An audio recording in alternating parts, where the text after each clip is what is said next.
Breakfast today was bacon and pork belly. Some days it's like that. Wow. That's legit. You're the only guy that I've ever had say that. Yeah, no. This morning I had bacon with a side of bacon with it, which is basically what you just said. That is awesome.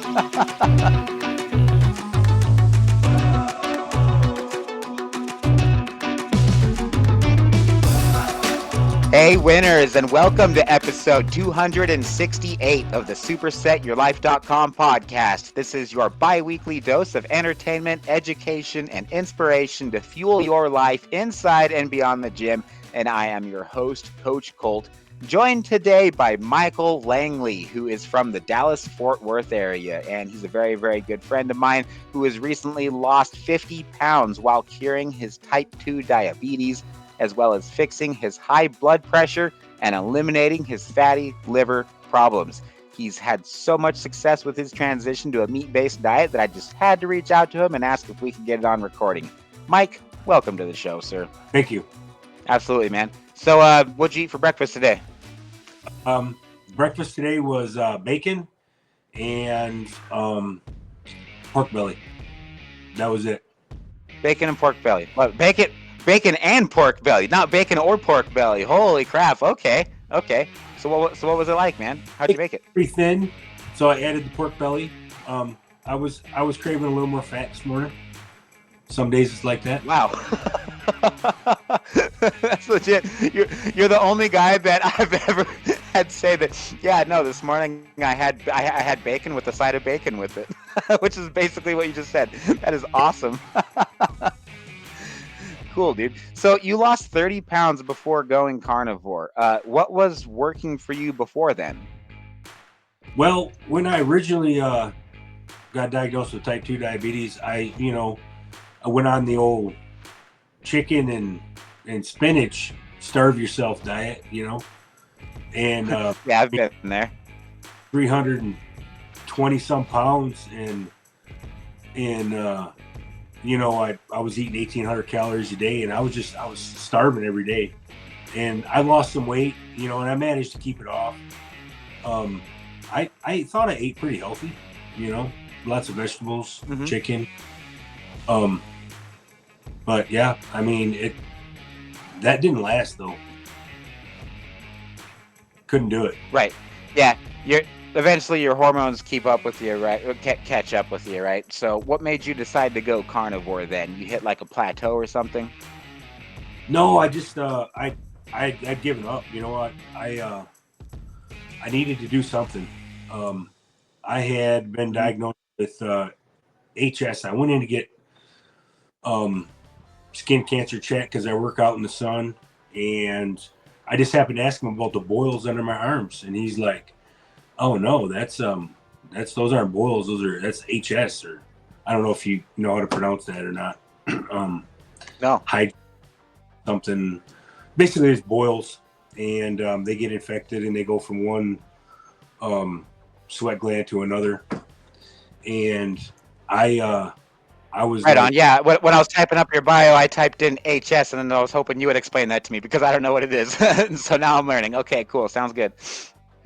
Yeah, it's basically boils. So your sweat glands get it, and the doctor basically said there's nothing you can do about it. You are going to need surgery eventually. They're going to get so bad you got to take antibiotics all the time for it when it breaks out. And I'm like, I tried the antibiotics, did nothing, and then I started following a meat and fruit diet basically, and that diet got rid of the boils under my arms. They went away right away. Wow. But my A1C came down eating that way, but then it eventually started coming back up. It went from like 7 to down to like 6.2, and then the next time we went in, it was back up to 6.6, and I didn't change anything. So I was like, well, what's going on? And then that's when I found and went completely carnivore, and I haven't had blood sugar issues since.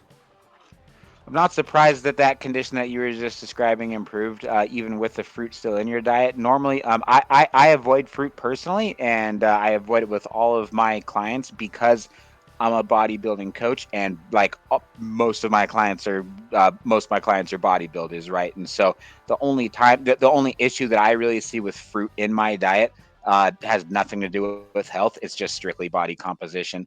And the reason is because if you think about it, when does it make sense to eat fruit? Well, it's usually in the fall, right? And so when would that make time? Um, Thinking back to our ancestors, when fruit was available, well, it's to fatten you up for the winter. And so, can you eat fruit? Is there a place for fruit in a proper human diet? I don't know. Yeah, I guess, but that kind of tells you everything you need to know about it, right? So, do you eat fruit right now? No, Yep. no. And I believe, see, fruit, like is seasonal. Like, you should not be able to go in and get blueberries all year round. Right. I mean, you just shouldn't. Yeah. Right. And fruit should be regional even. Like, you should only be able to get certain fruits in your area. I should only be able to get certain fruits in my area. We shouldn't get tropical fruits in a non-tropical area, type situations. Yeah. That's why I thought I needed the fruit because I work hard and I work outside, long hours. I thought I needed it. I was convinced. I was trying to convince myself my carbs to sustain. But yeah, and because everybody that you know tells you that your body needs them.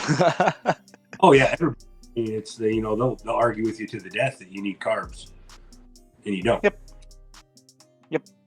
100% correct. I thought, yeah, oh no, I gotta have them. I work just the same, if not better, without them. Yeah.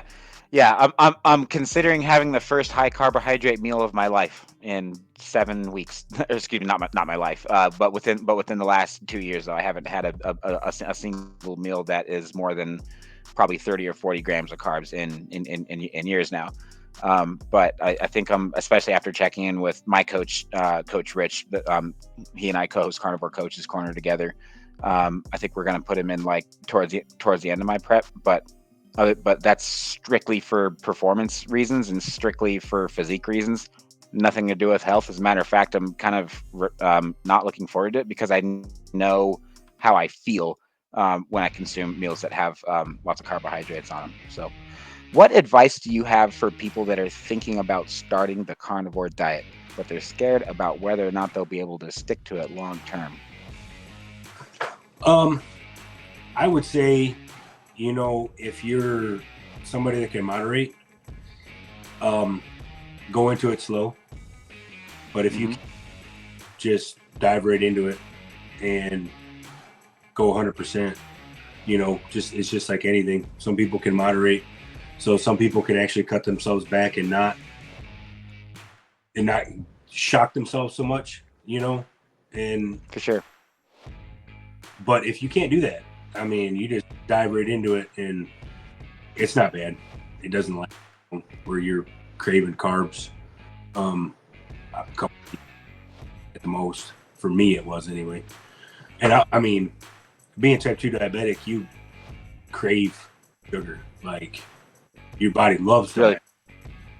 Really? Wow. Your Instagram profile, man, freaking beautiful. Like every single post. But what I really love about your style of cooking is it's very similar to mine in the way that it's just simple. But all of your meals look like they are meals fit for a king, man. Like they look bomb. But it doesn't look like you're using a lot, if any, plant products at all. It doesn't even really look like you're using a lot of seasonings. The only meal that I've eaten today, it has been 336 gram piece of liver, and I seared it up in butter at really high heat, and so the inside was still like nice and like not overcooked. And put salt on it, no seasonings whatsoever. Is that like kind of your style and how you're doing it?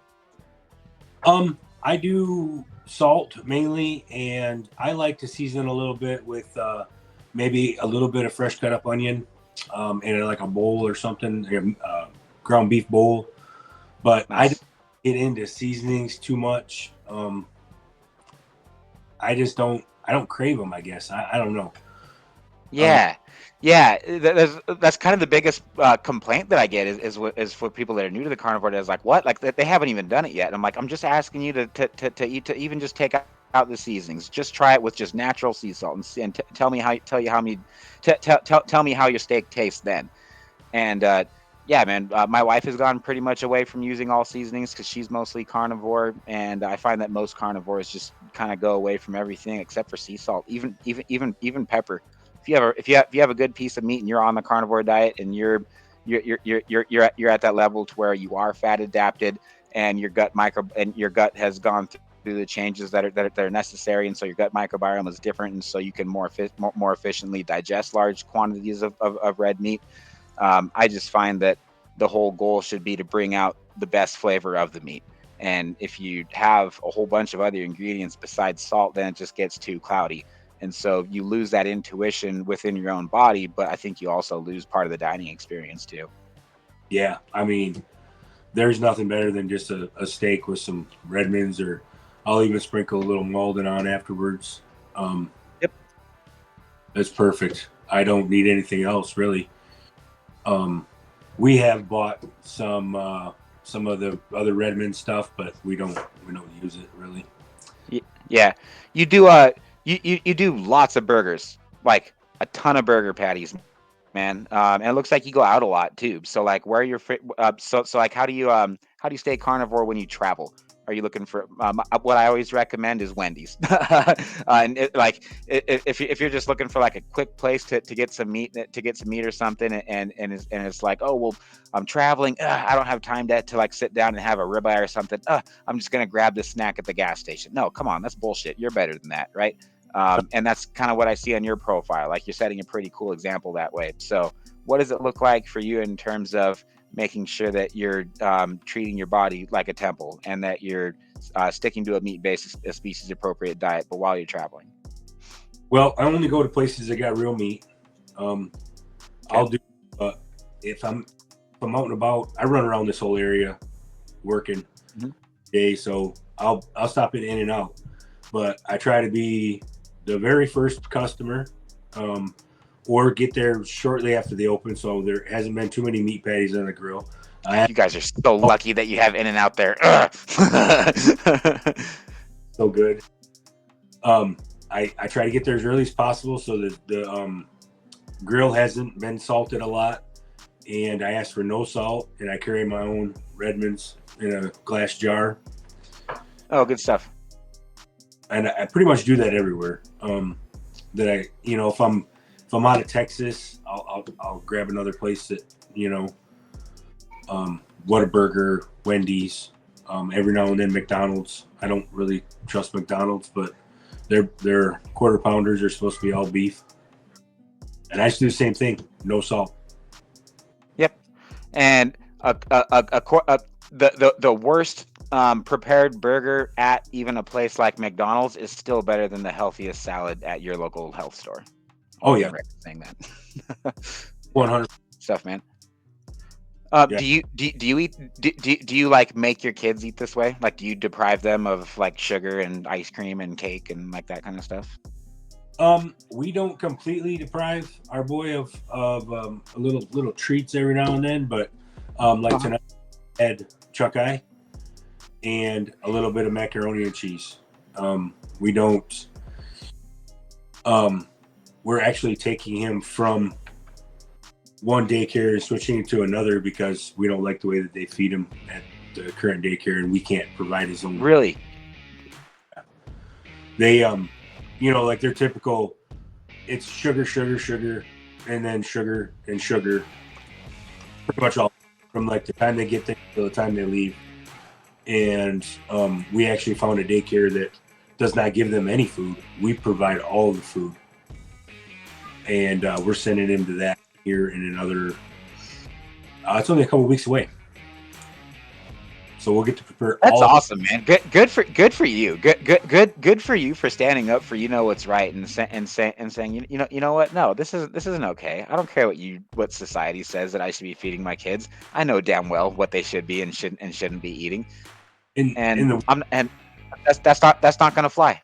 Good for you. No, it's not. I mean, and the worst thing is, you go to pick them up at the end of the day, and they're like, "Oh, your kid didn't listen, or your kid did this today, or your kid did that." I'm like. And I'm sitting there going, well, what did you feed him?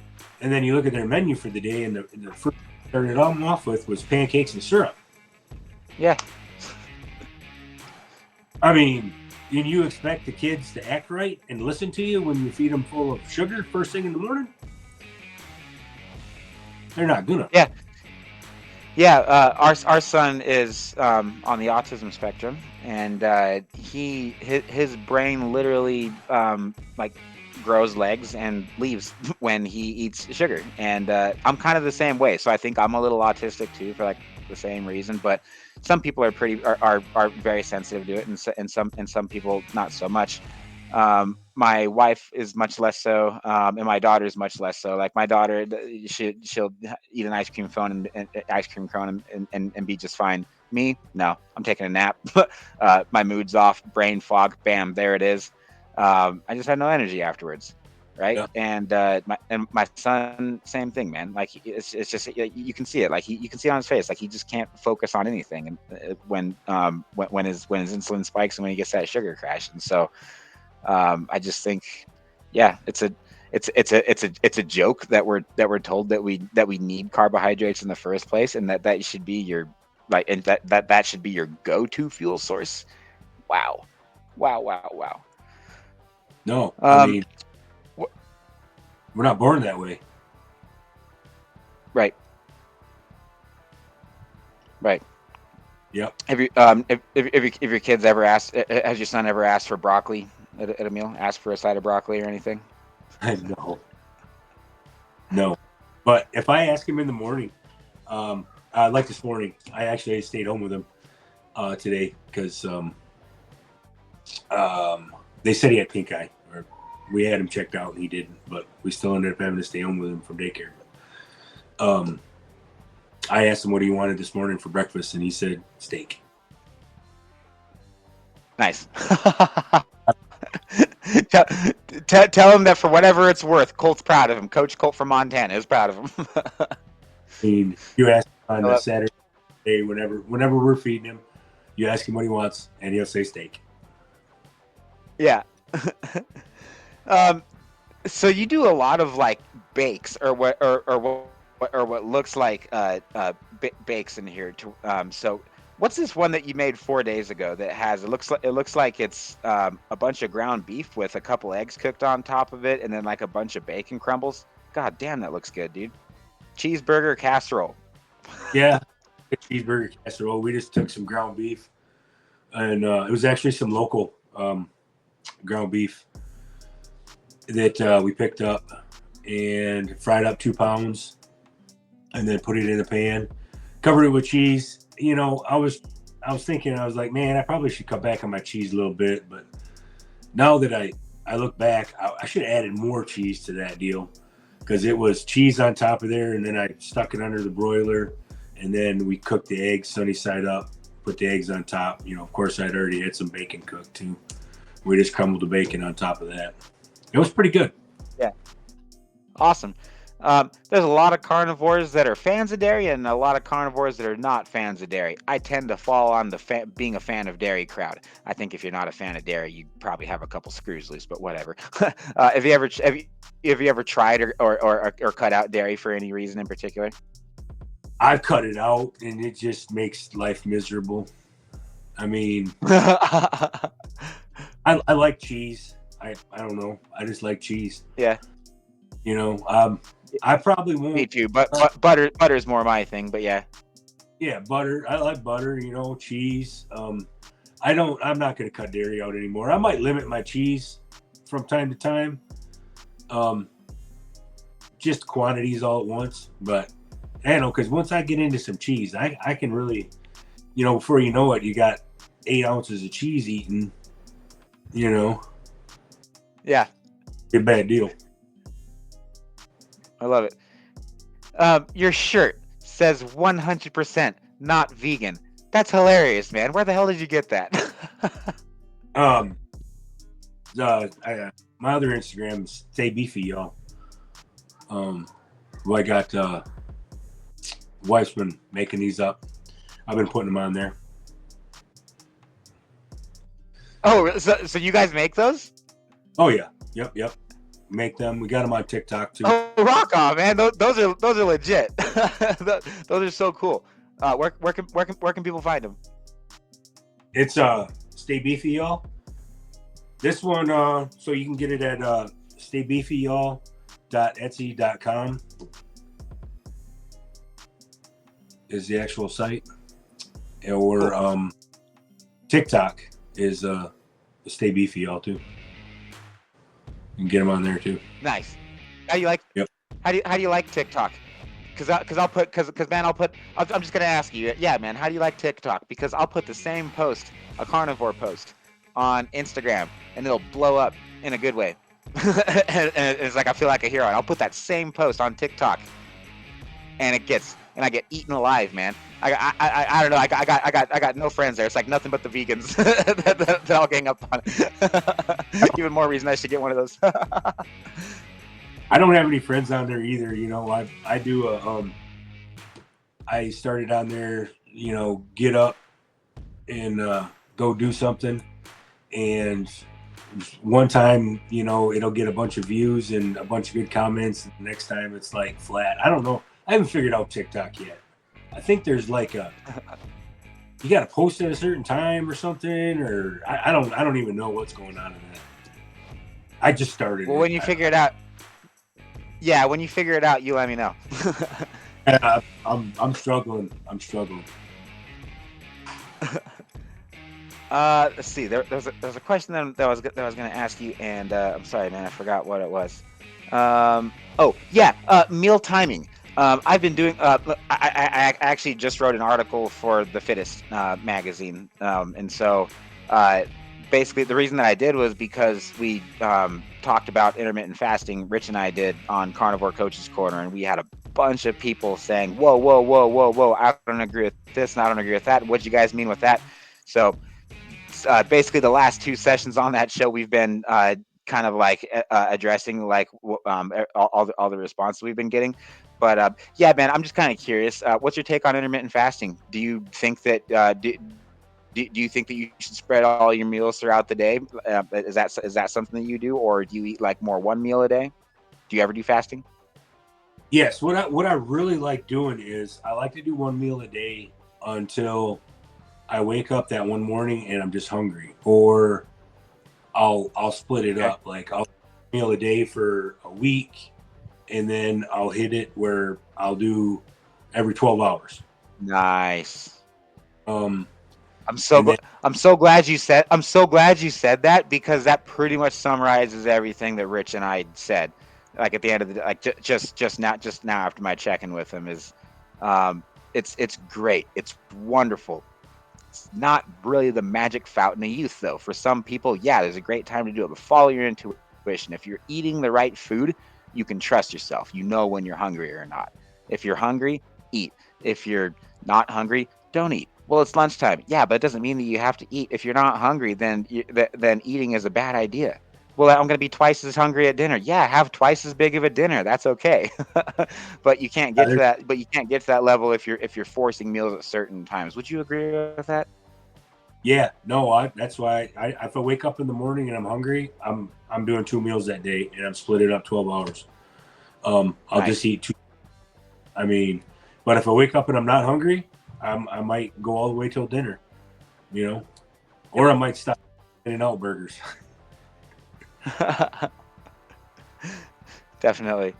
Awesome. All right. Meal timing. And then I think that's pretty much. And then cardio. Did you do any cardio to lose all that weight, man? Or did the diet do pretty much everything?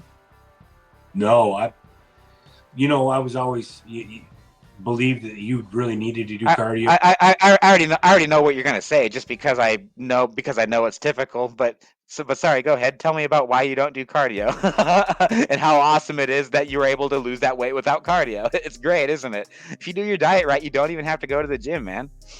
No, and I had a couple stints where I hurt my neck, and I'd get in, just feel way too good, and I'm strong, you know, and I hadn't been probably working out as much as I should before I started carnivore, and then I'd hurt myself, and you know, I'd stay right on track, and I'd keep losing weight, and I didn't even have to work out at all. I go for walks, and but then when I came right back into the gym after being off for a couple of months, I went right back to the exact same spot I was at, and my wind is better.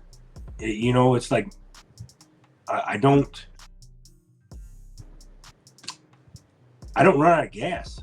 Even back when I was doing cardio, I don't run out of gas like I did back then, you know, right now. Yeah, you can just go forever, huh? But if you have a high carb meal, you hit that sugar crash eventually, because it's a very finite resource.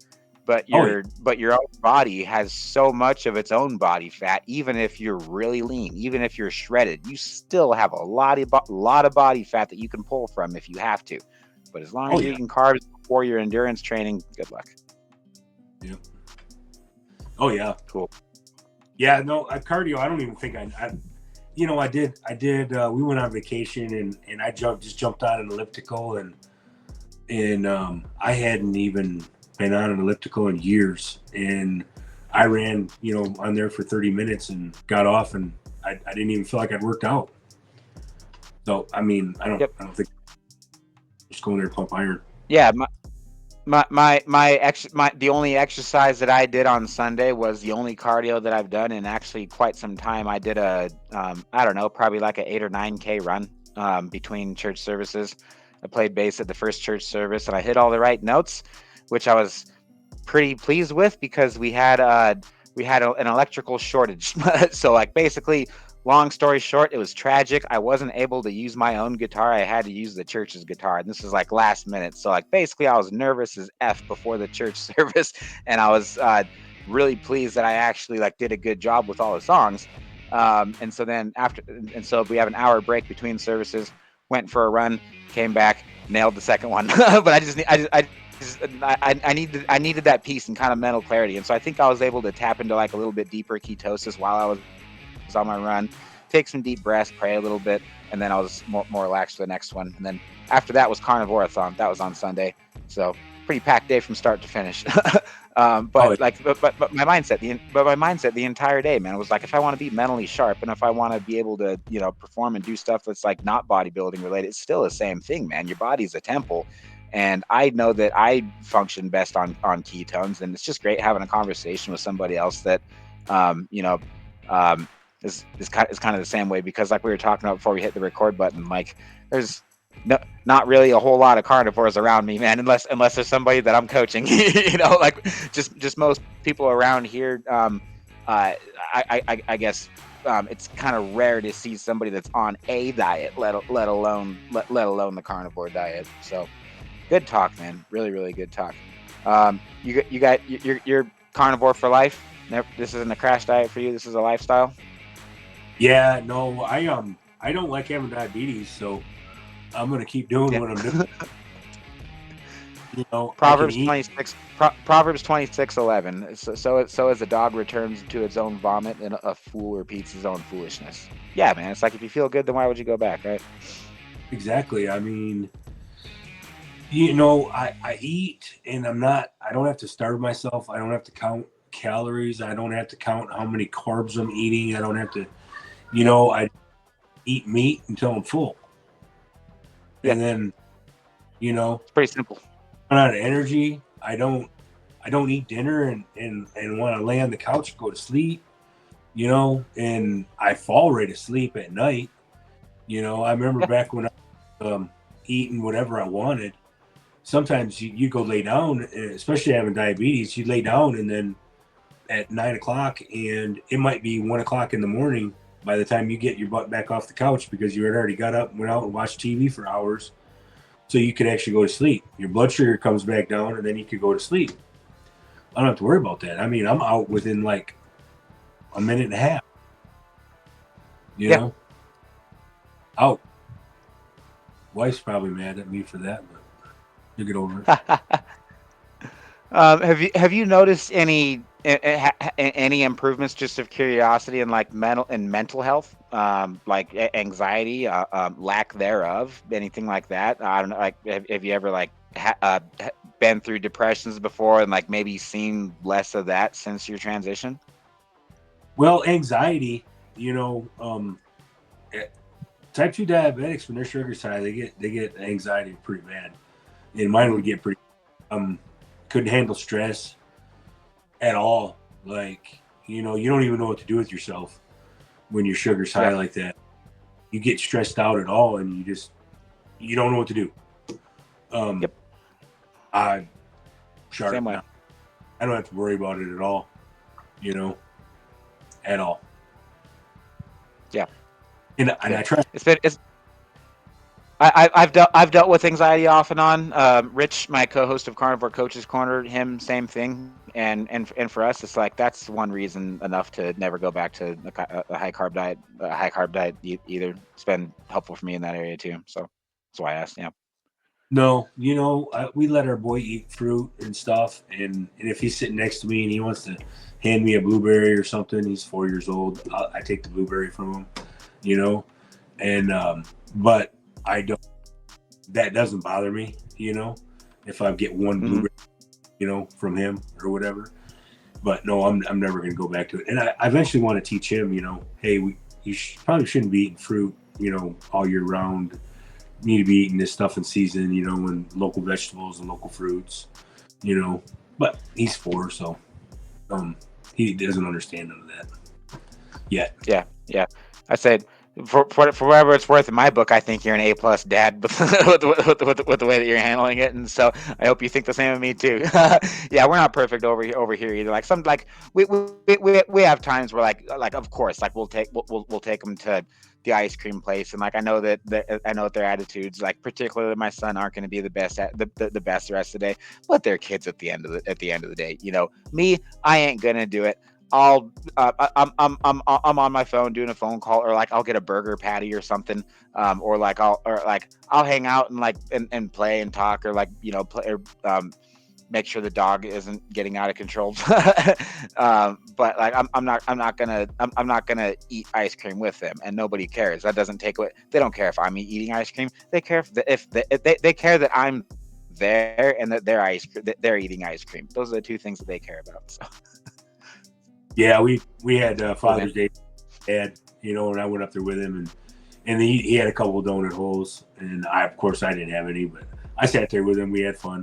We got our picture taken, and he got to give me his little Father's Day present, and it said on there something about I get donuts, and I was like, oh man, no, we don't normally get donuts, boy, but you're getting donuts for Father's Day.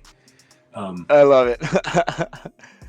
If there's one food for me that has like totally my Achilles heel, like can't touch it, like if you see me eating it, like call 911 or something, donuts for sure, man. For sure, donuts. So I haven't had donuts in years for that reason, because I just know myself, man. I can't eat a donut. I can eat 12. I can eat 0 or 12, but I cannot eat one donut. Not even close. I seriously used to do that in high school, man, but I saw no problem with it. I just did it all the time because I had a super high metabolism, and I was playing football, I was playing hockey, I was doing cross country, so like I was getting away with it. But yeah, man, like lunch for me, a burger, 12 donuts, and a Mountain Dew. I'm not kidding. But and I was using that energy, and like everybody was like proud of me, like, whoa, watch how much that kid can eat. And I'm like, yeah, man, like I can pack away more food than anybody I know. And then I don't know, about 22, 23, after getting married, and then like watch, and I don't know, man. It's like all of a sudden my metabolism just wasn't doing it like it was before. I had to start making some changes as I got into my 20s, and I kind of wish that I knew what a proper human diet was beforehand, man. I think that I'd have my pro bodybuilding card by now. I think I'd be a better bodybuilder. Since cutting out carbs has been the best thing that I've ever done personally for bodybuilding as a natural athlete. So, what's your training look like, man? Are you like, do you train mainly for strength or CrossFit, or like what do you what's your gym workouts look like, or do you care? No, man, you athletes are crazy. You're mentally ill, and I like being just happy and healthy and being a dad. No, I just go in there and try to keep moving. Yeah. You know, I go in there and work just upper body, do a little bit of legs. I haven't started, training for anything or doing anything, just going in there and working one muscle group at a time, and 2-3 times a week. But I don't hurt my neck again. I don't know what I've done to my neck, but I've abused it somehow in my life, but it is not happy with me most of the time. that makes two of us. One more thing that I wanted to ask you. Has this, like, one of the biggest questions that I get is, how do you make this diet affordable? I think that a lot of people coming to the carnivore diet think that they're going to be running up their grocery bill, eating like ribeyes all the time, and yeah, obviously that will. So, has this been a good move for your budget in terms of grocery shopping? Has it been a bad move? Maybe we should go ask your wife, and so we make sure we get the full honest truth. I'm just kidding. No. So we used to buy all kinds of stuff. You got to break it down like this. So when you're going in there and you're buying ketchup, you're buying mustard, you're buying mayonnaise, you might not buy that every week, but you're buying all them different condiments. You're buying all the different ingredients, because you want to make this meal or that meal. And by the time you walk out of there, you've got enough meals set up for 3 days, and you've got $350 grocery bill. Yeah. And so we go in there and we buy chuck eyes because they're affordable. We maybe buy a few ribeyes a week, and then we buy a bunch of ground beef, and right there, I bought one of them big tubs of Redmond salt, and I haven't had to buy any seasonings in forever. We don't have to buy any ketchup. We don't buy none of that stuff. So we just buy meat, and then we, fruits and stuff for the boy, and he eats most of the chuck eyes. Or we buy chuck roasts. We go in there and get the ones where you can section them off yourself into the chuck eye and the Denver.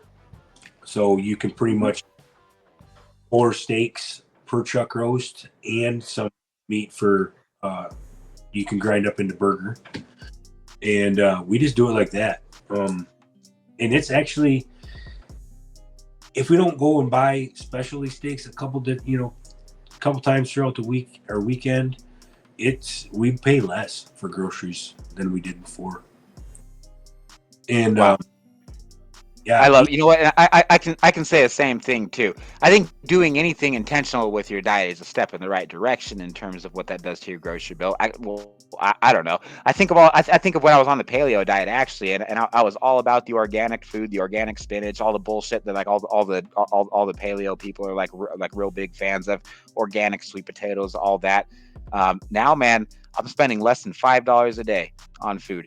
Seriously, less than $5 a day. Today I've eaten liver, and I'm gonna have 2 or 3 pounds of shrimp tonight because I'm doing protein sparing modified fasting right now. So so that's actually, like, this is like probably the most expensive day dollar wise worth of food that I'm eating the entire week. But typically it's duck eggs that are free because we trade with people that have duck eggs. And it's 73% ground beef, which is really, really dirt cheap because if you want to do the carnivore diet right, you need to be going for the fattier meat. So this actually plays in your favor. What's the most expensive cuts of meat? The leanest cuts. Everybody wants the flank steak. Everybody wants the skirt steaks. Everybody wants the like the leaner ribeyes, and they're marketed as being healthier. Well, that's backwards. You and I know that. We want the cholesterol. You and I know that cholesterol, LDL in particular, is like steroids for natural bodybuilders. It's the precursor. It's the precursor to testosterone and like all the hormones they're important for you being a healthy dude, right? So to say that we need less LDL, less LDL is a joke. It doesn't mean you're going to have a heart attack. There's nothing that suggests, no science that suggests that high LDL puts you at risk for heart disease. And so these meats are cheaper in the store, which is nice. So go for the fattier cuts. Go for whatever's on sale. Just start sale shopping and eat fatty meat until it doesn't taste good anymore. And then when you're hungry, go for some more fatty meat. It's the simplest way to do the carnivore diet. Eggs, green light. Fatty dairy, green light, but make sure there's no bullshit ingredients in it, like sugar. They're sneaking sugar in there a lot. Preservatives or whatever. But yeah, man, I mean, you're crushing it. This is really cool to see how you got this down for yourself, for your wife, for your son, man. I think you're setting a pretty cool example. So thanks a lot for the talk, dude. Where can everybody go to find you? You got 2 Instagram profiles, right? Yes, Primal Carnivore Tech and Stay Beefy Y'all is my my shirt. Awesome. I'm gonna put links of those in the show notes. And man, I gotta take care of some family stuff here at this end. Put my dad hat on right now, but my brother, it has been an absolute pleasure. Thanks so much for coming on our show, man. I'd love to have you on again and just catch up after a couple weeks and see what's new, and hold you accountable and you hold me accountable. And I'll know between now and next time if I'm going to talk to you again that I'm going to have a hard time explaining why I fell off the wagon. Cool. Yes, you have a good one. All right, thanks a lot, brother. You too. Yep, much love. We'll talk again real soon. Thanks a lot for listening, everybody. We will catch you on Monday. As always, make sure that you are subscribed to the show. We've always got something motivating, inspiring, and high energy. Usually, not always, but usually accompanied by heavy metal music to get you fueled up for the next week. Until then, remember this, 1 Corinthians 6:19. Do you not know that your body is a sanctuary of the Holy Spirit who is in you, whom you have from God? So when we talk about the temple being a spirit, that's what we're referring to. 1 Corinthians 6:19. So I'm going to say it one more time. Do you not know that your body is a sanctuary or a temple of the Holy Spirit who is in you, whom you have from God? Have a good weekend, everybody. We'll catch you on Monday for episode 269 of the SuperSetYourLife.com podcast.